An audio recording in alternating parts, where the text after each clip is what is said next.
ಗೌತಮ್ ಅದಾನಿ ಡಿಕೆಶಿ ಭೇಟಿಗೆ ಅಶೋಕ್ ಟೀಕೆ. Adani BJP agent ಅಂತ ರಾಹುಲ್ ಹೇಳಿದ್ರು.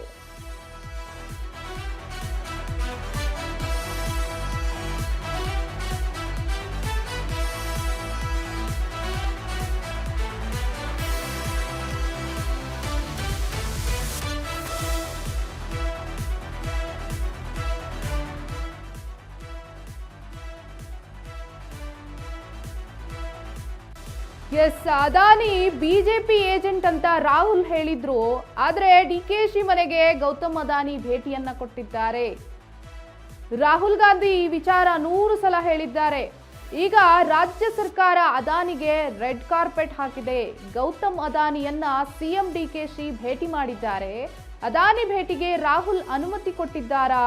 ದೆಹಲಿಯಲ್ಲಿ ಅದಾನಿಗೆ ವಿರೋಧವಿದೆ, ಇಲ್ಲಿ ಅವರಿಗೆ ಸ್ವಾಗತ ಮಾಡಿದ್ದಾರೆ. ಇದು ಕಾಂಗ್ರೆಸ್ ದ್ವಂದ್ವ ನಿಲುವನ್ನ ತೋರಿಸುತ್ತೆ ಅಂತ ಅಶೋಕ್ ಕಿಡಿಯನ್ನ ಕಾರಿದ್ದಾರೆ.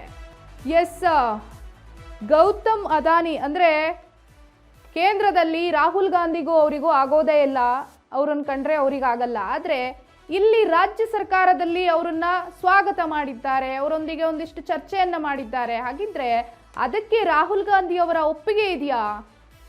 ಇದು ಕಾಂಗ್ರೆಸ್ನ ಡಬಲ್ ಸ್ಟ್ಯಾಂಡ್ ತೋರಿಸ್ತಾ ಇದೆ ಅಂತ ಆರ್ ಅಶೋಕ್ ಹೇಳಿಕೆಯನ್ನ ಕೊಟ್ಟಿದ್ದಾರೆ.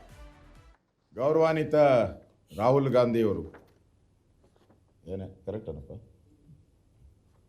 ಗೌರವ ಇದೆಯಲ್ಲ, ಗೌರವಾನ್ವಿತ ರಾಹುಲ್ ಗಾಂಧಿಯವರು, ಅದಾನಿ ಬಿಜೆಪಿ ಏಜೆಂಟ್ ಅಂತೆ. ಅದಾನಿ ಬಿಜೆಪಿಯ ಏಜೆಂಟ್ 100 ಸರಿ ಹೇಳ್ಬಿಟ್ಟವ್ರೆ. ಮತ್ತು ಎಲ್ಲ ಅವ್ರ ಪಾರ್ಟಿಯವ್ರಿಗೂ ಎಲ್ಲ ಮೀಟಿಂಗಲ್ಲೂ ಹೇಳಿದ್ದಾರೆ ಅದಾನಿ ಬಿಜೆಪಿಯ ಏಜೆಂಟ್ ಅಂತ. ಈ ಕರ್ನಾಟಕ ಸರ್ಕಾರ ಅದಾನಿಯವರಿಗೆ ರೆಡ್ ಕಾರ್ಪೆಟ್ ಹಾಕಿದೆಯಲ್ಲ. ಈಗ ಇವತ್ತು ಭೇಟಿನೂ ಕೂಡ ನಡೀತಾ ಇದೆ. ರಾಹುಲ್ ಗಾಂಧಿ ಪರ್ಮಿಷನ್ ಕೊಟ್ರಾ? ರಾಹುಲ್ ಗಾಂಧಿ ಪರ್ಮಿಷನ್ ತಗೊಂಡಿದ್ದೀರಾ? ಸೋನಿಯಾ ಗಾಂಧಿ ಪರ್ಮಿಷನ್ ತಗೊಂಡಿದ್ದೀರಾ? ಪ್ರಿಯಾಂಕಾ ಒಡೆಯರ ವಾದ್ರನು ಯಾರೋ ವಾಡೆನೋ ವಾದ್ರನೋ ಯಾವುದು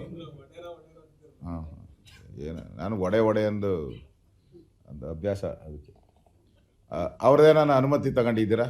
ಅಲ್ಲಿ ಮಾತ್ರ ಡೆಲ್ಲಿಯಲ್ಲಿ ಅದಾನಿ ವಿರುದ್ಧ, ಕರ್ನಾಟಕ ಕಾಂಗ್ರೆಸ್ಸು ಅದಾನಿ ಪರ. ಇದು ಡಬಲ್ ಸ್ಟ್ಯಾಂಡರ್ಡ್ ಅಲ್ವಾ ನಿಮ್ಮದು? ಡಬಲ್ ಸ್ಟ್ಯಾಂಡರ್ಡ್ ತಾನೇ ಇದು. ಅದಕ್ಕೆ ನಾನು ಡಿ ಕೆ ಶಿವಕುಮಾರ್ ಅವ್ರಿಗೆ ವಿನಂತಿ ಮಾಡ್ತೀನಿ, ಆಗ್ರಹ ಮಾಡ್ತೀನಿ, ಸ್ವಲ್ಪ ನೀವು ರಾಹುಲ್ ಗಾಂಧಿಗೆ ಬುದ್ಧಿ ಹೇಳಿ. ಸ್ವಲ್ಪ ರಾಹುಲ್ ಗಾಂಧಿಗೆ ಒಂದು ಸ್ವಲ್ಪ ಬುದ್ಧಿ ಹೇಳಿ.